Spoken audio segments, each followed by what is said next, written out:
Hello दोस्तों, नमस्कार। मैं जीके राजगुरु आप लोगों के बीच, और आज आप लोग पढ़ने वाले हैं बहुत ही वीवीआई साइंस के बारे में, जिसके बारे में समझना बेहद ही ज़रूरी है ताकि हर एक ऑब्जेक्टिव क्वेश्चन को आप लोग अच्छे से समझ सके। तो ये चैप्टर रहेगा दोस्तों, प्रकाश का परावर्तन और अपवर्तन। इसके बारे में जितने भी ऑब्जेक्टिव क्वेश्चन बनेंगे दोस्तों, ये सारे के सारे हम लोग जानने वाले हैं। इसमें का फर्स्ट क्वेश्चन है, प्रकाश की किरण गमन करती है, मतलब प्रकाश की किरण गमन करती है सीधी रेखा, टेढ़ी रेखा, किस दिशा में, इनमें से कोई नहीं। इसे चुनना है। तो प्रकाश की दिशा हमेशा जो सीधी रेखा में गमन करती है। देखिए दोस्तों, जहाँ भी एक होल भी मिलेगा ना, छिद्र, उसमें है अंदर रोशनी चला जाएगा, लेकिन सीधे जाएगा, जहाँ भी जाएगा प्रकाश की किरण सीधा रेखा में ही जाते रहता है। ठीक है। नेक्स्ट अगला देखें, प्रकाश का वेग न्यूनतम होता है। तो प्रकाश का वेग न्यूनतम होता है दोस्तों कांच में। ठीक है। हवा में प्रकाश चाल, कांच में प्रकाश का निर्वात में प्रकाश चाल 2500 जो भी है पढ़ा चुके हैं आप, मेरा साइंस में देख सकते हैं। तो प्रकाश के वेग न्यूनतम होता है कांच में। नेक्स्ट अगला देखेंगे दोस्तों, मोटर गाड़ी के चालक के सामने लगा होता है। दोस्तों, मोटर गाड़ी का मतलब कोई बस चलाता है, कोई ट्रक चलाता है, तो उसके बगल में जो शीशा लगा होता है कौन सा दर्पण होता है? तो ये होता है दोस्तों उत्तल दर्पण लगा होता है। इसलिए कहा था उत्तल दर्पण का उपयोग गाड़ियों में साइड मिरर के रूप में किया जाता है, ताकि पीछे से आने वाले हर एक व्यक्ति को उसमें मतलब कि उसका प्रतिबिंब बड़ा होता है, उसको देख सके। अगला है, मोटर कार के हेडलाइट में किसका प्रयोग किया जाता है? तो उसमें जो है मोटर कार के हेडलाइट में जो है इसमें अवतल दर्पण का प्रयोग किया जाता है। ठीक है। और सौर भट्टी में भी किया जाता है, हजामती कार्य में भी किया जाता है, उन सब में भी अवतलित दर्पण का प्रयोग किया जाता है। नेक्स्ट अगला देखेंगे दोस्तों, समतल दर्पण द्वारा बना प्रतिबिंब होता है। समतल दर्पण द्वारा बना प्रतिबिंब दोस्तों होता है वो काल्पनिक होता है। क्या दोस्तों? समतल दर्पण द्वारा काल्पनिक होता है। नेक्स्ट अगला देखें, लेंस की क्षमता, लेंस की क्षमता का ऐसा मात्रक होता है। तो लेंस की क्षमता का ऐसा मात्रक दोस्तों, इसका प्रचलित नाम होता है डायप्टर होता है। ठीक है। प्रकाश की किरणें का पथ दर्शाने वाले चित्रों को कहा जाता है, ऐसा कहा था दोस्तों किरण आरेख। क्या कहा था? किरण आरेख कहा जाता है। नेक्स्ट अगला है, 2D क्षमता वाले लेंस को फोकसांतर होता है।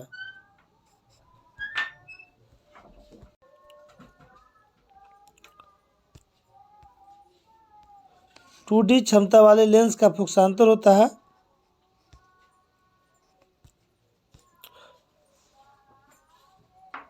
50 सेंटीमीटर। क्या होता है? 50 सेंटीमीटर।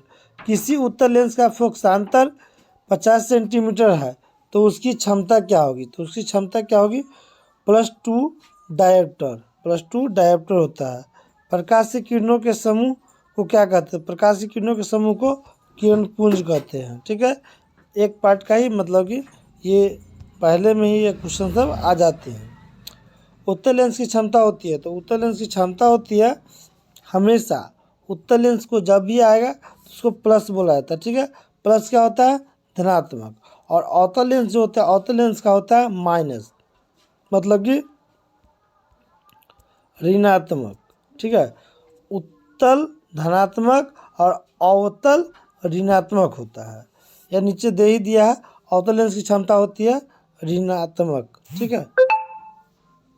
अगला देखेंगे, ऋणात्मक होती है। अगला, उत्तल लेंस को कहते हैं, उत्तल लेंस को कौन सा लेंस कहता है? तो उत्तल लेंस को अभिसारी लेंस कहा जाता है। और अवतल को,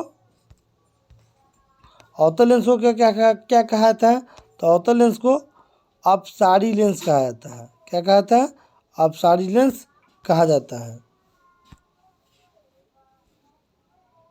अपसारी लेंस कहा जाता है। अगला, निम्न में से कौन सा पदार्थ लेंस बनाने के लिए प्रयुक्त नहीं किया जाता है?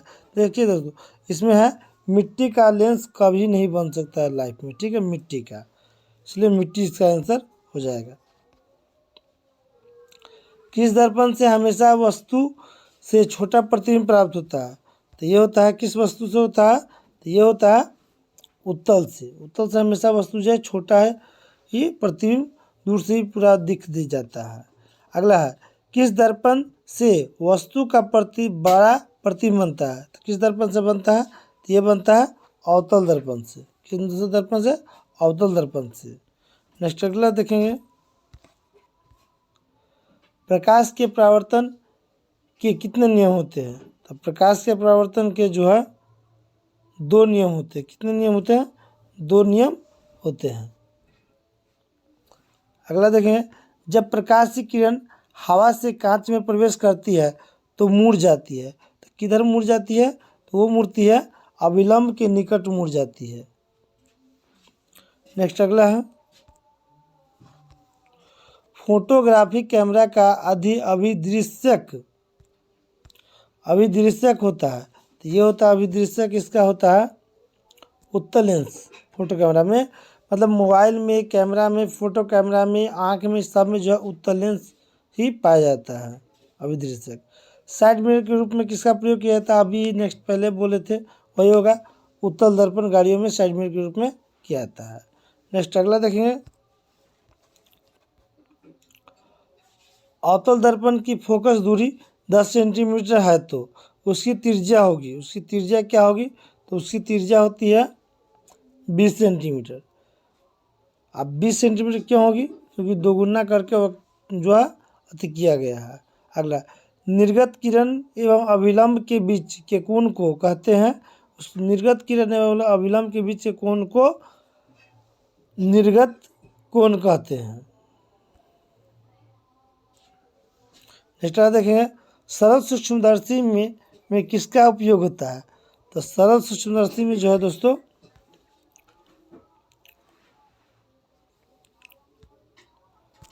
सरल सूक्ष्मदर्शी में उत्तल दर्पण का प्रयोग किया जाता है।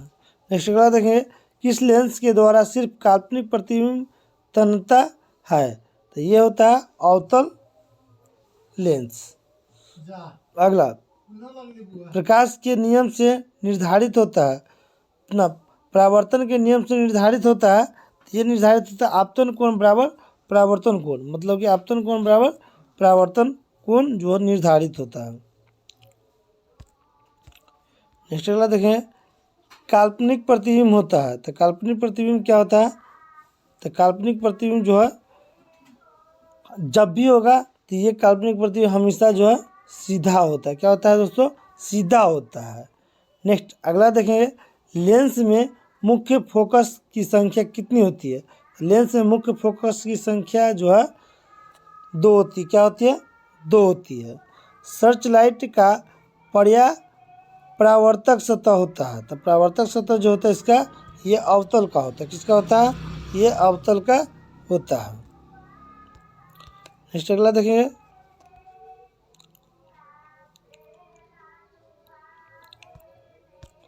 दाढ़ी बनाने में कौन सा दर्पण प्रयुक्त होता है? दाढ़ी बनाने में जो है कौन सा दर्पण का प्रयोग किया जाता है? इसमें होता है अवतल दर्पण। क्या होता है दोस्तों? दाढ़ी में अवतल दर्पण का प्रयोग किया जाता है। गाड़ियों में भी किया जाता है, सर्च लाइट के इंजन में, सौर भट्टियों में, दांत में, इस सब में देखने में उपयोग किया जाता है। तो उसमें अवतल लेंस का ही, अवतल दर्पण का ही प्रयोग किया जाता है। एक उत्तल लेंस की क्षमता 1 डायोप्टर है तो उस लेंस की फोकस दूरी क्या होगी? तो उसकी फोकस दूरी होगी दोस्तों +100 सेंटीमीटर। उत्तल लेंस में इसलिए इसको प्लस में ही बोलेंगे। ठीक है,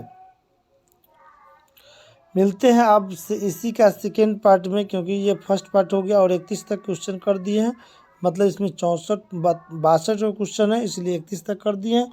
और इसके दूसरा नेक्स्ट भाग में हम लोग देखेंगे इसका सेकेंड पार्ट।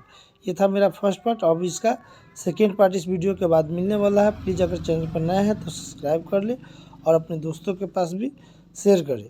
और जो भी है पूरे मतलब कि इसका वीडियो को सिर्फ अगर एक बार देख लिए, सुन लिए, समझिए कि पढ़ लिए। चलिए मिलते हैं नेक्स्ट अगले वीडियो में, तब तक के लिए धन्यवाद। जय हिंद, जय भारत।